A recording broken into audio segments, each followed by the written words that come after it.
interpret that as praise, and vice versa, of course, because I'm so ironic, I'm uber ironic, you know, like a hipster or an asshole.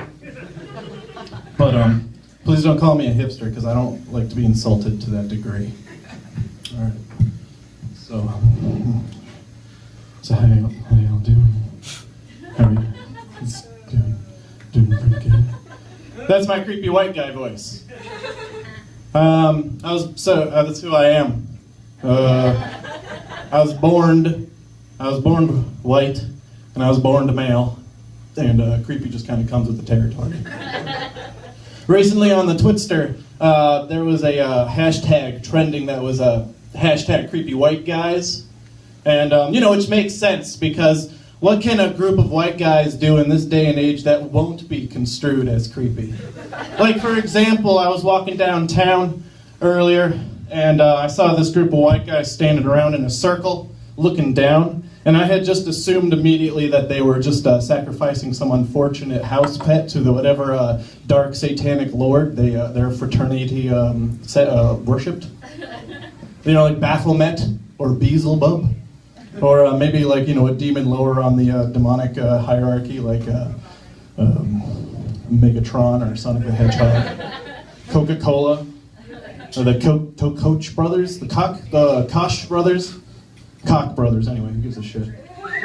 So anyway, I got real curious and I just had to see what was going on. So I started getting closer, and just totally expecting to see a bloody mess on top of a magical circle shaped like a pentagram made out of salt. Is anyone familiar with classical Satanism? Or ceremonial magic? Does anyone have the internet? It's on there. So anyway, I'm getting closer, and all of a sudden a twig snaps underfoot, and they all turn to face me, their mouths agape, their eyes glowing red, and all of a sudden everything starts violently shaking in the world. And all I can hear is this terrible sound. It kind of sounds like something like that anyways. I was pretty sure, yeah, I was like, I'm just kidding. They're just some workers. They had those high-vis green vests on. They were like looking down at like a busted drain pipe or something. They had the shaved heads. They looked none too pleased to see me. Then it made sense. All of a sudden I walked past a sign, just totally ignored it. It said men at work, men at work, if that was a Twitter, if that was a twit, it would be men at work, hashtag patriarchy. Just once I'd like to see a sign that said women at work. As if women could like repair a broken drain pipe, or patch up the road, or like fill in a pothole. Or lay some asphalt.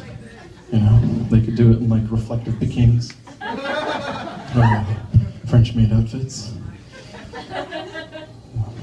Anyway, that's my creepy white guy voice. One more? No, 1 minute. 1 minute. Thank you. Shit's bonkers. So, I had a girlfriend that used to call poop bonkers. Every time she'd go to the bathroom, she'd actually say, "I'm going bonkers." I mean, she was 6, so give her a break. I mean, I was 6 too. Times were different back then. But I remember thinking every time I heard her say that, what a silly goose. She calls the shit bonkers. Thank you very much. My name is Mark Velard. Keep it going for Mark Velard. All right, let's keep this night going. Coming up next to the stage, Dario Mercadante.